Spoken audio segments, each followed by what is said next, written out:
जय हिंद साथियों। जिसका इंतजार था वो पद आ चुका है।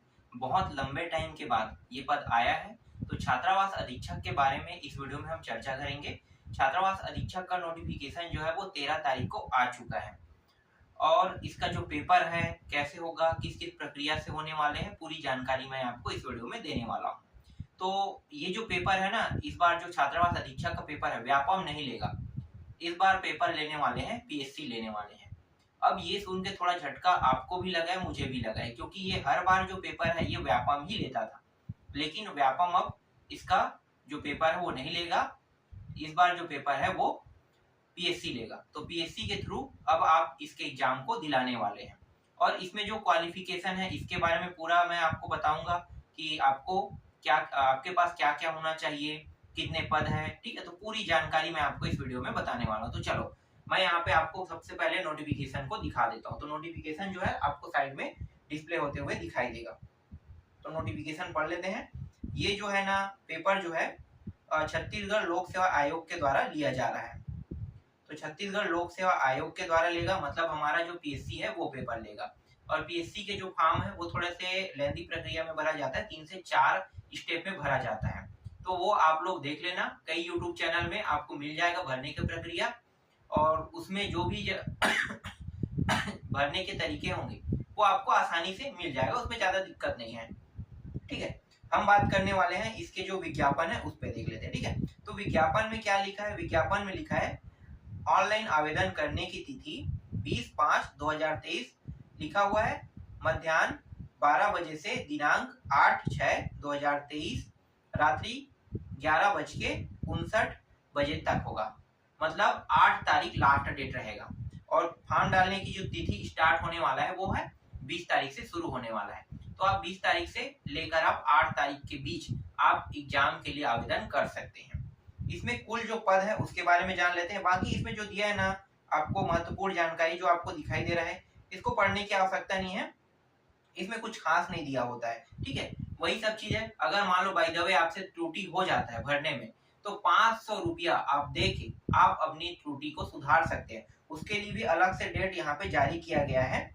जैसे कि यहाँ पे 11 से 12, ठीक है, मतलब 11-12 तारीख के बीच में ही आप इस त्रुटि को सुधार सकते हैं। फॉर्म के डेट ओवर होने के बाद त्रुटि सुधारने के लिए अलग से डेट आपको दिया जाएगा, ठीक है। और इसके अलावा इसमें कुछ ज्यादा खास जानकारी नहीं है। अब आ जाते हैं कुल पदों के बारे में देख लेते हैं। तो देखो कुल पद कितने हैं, यहाँ पे मैं आपको 2 खंड में दिखाऊंगा। और भूतपूर्व सैनिक वाला जो है बहुत कम लोग रहते हैं, तो इसको मान लो कि आपके लिए तो नहीं है, ठीक है, उसको भी दिखा दूंगा।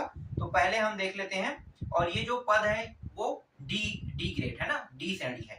और यहाँ पे तो लिखा नहीं है, लेकिन ये हमेशा डी ग्रेड की जो श्रेणी है ये पहले 2200 ग्रेड पे होता था, अब वर्तमान में 2400 ग्रेड पे आ चुका है। अब 2400 ग्रेड पे आ चुका है, इसका मतलब क्या है? ग्रेड पे का मतलब अभी जो वर्तमान में जो शिक्षा कर्मी वर्ग 3 को जो पेमेंट मिलता है, सेम पेमेंट यहाँ भी मिलेगा। मतलब 27,000 कुछ रुपया के आसपास बन रहा है, वही पेमेंट इसमें आपको मिलेगा, ठीक है। अब यहाँ पे छात्रावास अधीक्षक के जो श्रेणी है, ठीक है, उसको देख लेते हैं। जैसे कि अनारक्षित दिया हुआ है, ठीक है, ये अनारक्षित मतलब जनरल है। इस पद में सभी लोग जो एसटी है, एससी है, ओबीसी, जनरल, सब के सब इसमें फाइट कर सकते हैं। जनरल का मतलब, अनारक्षित का मतलब होता है कि ये सबके लिए है, ठीक है, सबके लिए। जनरल वाला क्या होता है? सबके लिए होता है। तो जो 210 पद है वो सबके लिए है। इसमें जनरल कास्ट के भी आएंगे, एसटी कास्ट के भी आएंगे, ओबीसी भी आएंगे, महिला भी आएगा, पुरुष भी आएगा, ठीक है, सभी के सभी इसमें आ जा सकते हैं। तो मान लो कि ये सभी के लिए 210 पद है, ठीक। इसके अलावा अनुसूचित जाति है, जिसे हम कहते हैं एससी कहते हैं, ठीक है, एससी पद वालों। तो एससी पद के लिए 60 पद है। सिर्फ इसमें एससी वाले ही इस पद को पा सकते हैं। जो ये 60 पद है उसे सिर्फ एससी वाले ही पा सकते हैं। इसके अलावा जो दिया हुआ है 5वां कॉलम में अनुसूचित जनजाति दिया हुआ है। तो अनुसूचित जनजाति वाले में 160 पद है, जिसे ये जो है एसटी वाला है, ठीक है, जिसे हम अधिकतर गौड़ के नाम से जानते हैं ना, उनके लिए। तो वो लोग जो है 160 पदों के लिए दावेदारी कर सकता है। तो 160 पद सिर्फ इसमें एसटी वाले को ही लिया जाएगा, ठीक है, ये पूर्ण रूप से है। फिर अन्य पिछड़ा वर्ग के लिए 70 है। तो ये जो अन्य पिछड़ा वर्ग है सिर्फ अन्य पिछड़ा वर्ग के ही यहाँ पे क्वालिफाई हो सकते हैं, ठीक है। और इसमें एक चीज और बता दूं कि ये जो जितने भी पद दिखाई दे इसमें महिला भी शामिल है, जबकि महिलाओं के लिए अलग से पद रहेगा जिसमें पुरुष नहीं जा सकते, लेकिन पुरुष के पद में महिलाएं आ सकती है, ये भी याद रखना, ठीक है। अब यहाँ पे महिलाओं के लिए देखो, यहाँ पे महिला के लिए अलग से दे दिया है ना, तो महिला जो है वो पुरुष के जो पद है जो मैंने अभी आपको बताया ना वो कुल पद है, उसमें महिलाएं जा सकती है, पर महिला के पद में पुरुष नहीं जा सकते। तो इसको भी देख लेते हैं, स्पेशली बेनिफिट भी मिल गया कि महिलाओं के जो पद है उसमें इतने इतने भर्ती होंगे, उसको भी देख लेते हैं। देखो महिला वाला यहाँ पे अनारक्षित में दिया है 7वां कॉलम में 63 है ना, जिसमें सिर्फ महिलाएं रहेगी, और इसमें जो महिलाएं 63 अनारक्षित में है इसमें सभी के सभी महिलाएं होंगी, लेकिन इसमें एसटी एससी ओबीसी भी इसमें शामिल हो सकते हैं, अगर वो क्वालिफाई होते हैं तो ये पद भी पा सकते हैं, मतलब जनरल वाले के सीट को भी छीना जा सकता है, ये आप समझ सकते हो। फिर अनुसूचित जाति है, उसमें सिर्फ 18 पद है और इसमें सिर्फ 18 पद में महिलाएं ही होगी अनुसूचित जाति का। फिर अनुसूचित जनजाति है 40 पद है, इसमें सिर्फ महिलाएं होगी। फिर अन्य पिछड़ा वर्ग 21 पद है, इसमें सिर्फ महिलाएं होगी, और इसमें ओबीसी वाला है ना अन्य पिछड़ा वर्ग। फिर भूतपूर्व सैनिक वाला देख लेते हैं, तो भूतपूर्व सैनिक के लिए तो वो भी सेम अब समझ में आ गया आरक्षित कैसे होता है, अनुसूचित जाति, अनुसूचित जनजाति और अन्य पिछड़ा वर्ग के बारे में यहाँ पे जानकारी दिया। तो सिर्फ अनारक्षित को इतना जानो कि अनारक्षित में एसटी एससी ओबीसी वाले सभी शामिल हो सकते हैं, और इसमें भूतपूर्व सैनिक है तो भूतपूर्व सैनिक वाले ही होंगे, इसके अलावा कोई भी नहीं हो सकता, और महिलाएं तो सब में जा सकते हैं ना, ये भी याद रखना, ठीक है। ठीक है, वेतन मैट्रिक लेवल 6 से दिया हुआ है, अब यही 2200 ग्रेड पे है, 2200 2400 वर्तमान में 2400 कहा जाता है, यहाँ पे मैट्रिक लेवल 6 से दिया है, तो 2200 2400 में मान सकते हो, 2400 में कहूंगा 27000 कुछ पेमेंट जाता है, वही पेमेंट मिलेगा यहाँ पे, ठीक है। ये वेतन मान है उनका ग्रेड पे, ठीक है। यहाँ पे लेवल 6 में दे दिया, पहले ग्रेड पे डायरेक्ट लिखा जाता था, अब लेवल के हिसाब से डिसाइड कर दिया गया है। अब यहाँ पे बहुत सारी जो जानकारी है यहाँ पे बताया गया है, ठीक है, उनको पढ़ने की आवश्यकता नहीं, फॉर्म भरना तो आता होगा, नहीं आता है तो आप किसी भी कंप्यूटर सेंटर में जाके फॉर्म भरा सकते हैं, तो वो सिंपल प्रक्रिया है। उसके जो फीस है वो 47-48 रुपये कुछ पड़ेगा, उसके अलावा फॉर्म के जो चार्ज है वो 50 रुपये लेगा, तो मतलब 100 रुपये में आप लोग फॉर्म भरवा सकते हो और आता है तो सिर्फ आपको ऑनलाइन पेमेंट वाला ही बस प्रक्रिया में आपको पैसा देना होगा, बाकी आपको देने की आवश्यकता नहीं है, ठीक है। अब यहाँ पे सबसे मेन चीज पे आ जाते हैं, मैं सबसे मुख्य चीज बता देता हूँ, दो सबसे मुख्य चीज है, एक तो है आवश्यक न्यूनतम शैक्षणिक अहर्ताएं दिए हुए हैं, तो ये अहर्ताएं जो है वो 10+2 है, ठीक है, 12वीं पास, तो जो 12वीं पास कर लिए हैं वो इसके लिए आवेदन कर सकते हैं, लेकिन यहाँ पे एक चीज और है, उनको कंप्यूटर भी अनिवार्य कर दिया गया है, यहाँ पे स्पष्ट तरीके से नहीं कहा, लेकिन कंप्यूटर प्रशिक्षण को अधिमान्यता दी जाएगी, चाहे आप पीजीडीसीए वाले हो, चाहे आप डीसीए वाले हो, चाहे कंप्यूटर साइंस एमसीए, ठीक है, बीसीए, इसमें से कोई भी कोर्स किए हो, चाहे आप कोपा किए हो, वो इसके लिए आवेदन कर सकता है। मतलब ये पहली प्राथमिकता है, आपके पास कंप्यूटर होना चाहिए,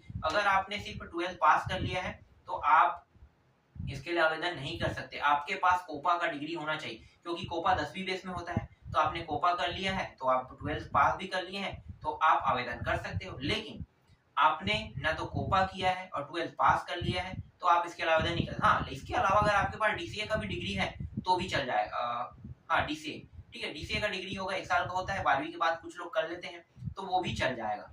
इसके अलावा आपके पास पीजीडीसीए तो और अच्छी बात है, एमसीए अच्छी बात है, कंप्यूटर साइंस अच्छी बात है, ठीक है, ये बड़ी डिग्रियां हैं, अगर कंप्यूटर की डिग्री है तो आप इसके लिए आवेदन कर सकते हैं, तो आप क्वालिफाई हो गए, समझो अब, ठीक, जो जो मैंने प्रक्रिया बताया उसके हिसाब से।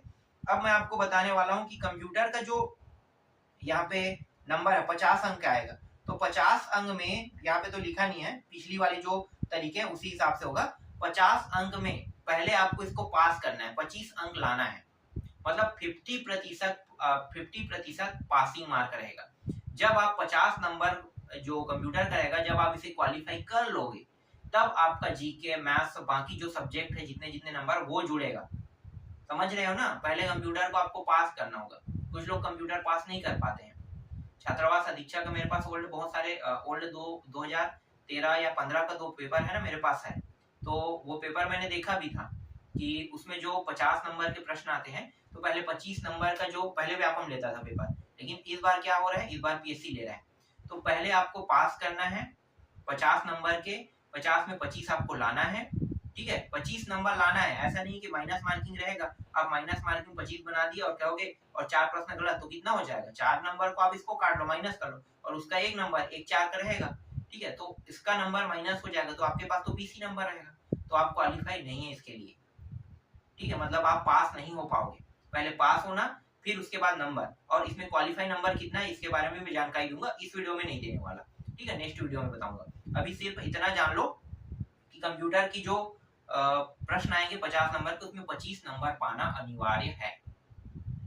समझ में आ गया? तो आज अभी के वीडियो को बस मैं इतने में मैं कंप्लीट करता हूँ। इसके बाद नेक्स्ट वीडियो में आपको सिलेबस के बारे में बताऊंगा, फिर इसके अगले जो वीडियो रहेगा उसमें और जानकारी, फिर आपको पढ़ाया जाएगा। और पेपर का जो स्पेशली डेट है वो अभी तक तो आया नहीं है। पेपर का डेट कब मिलेगा आपको?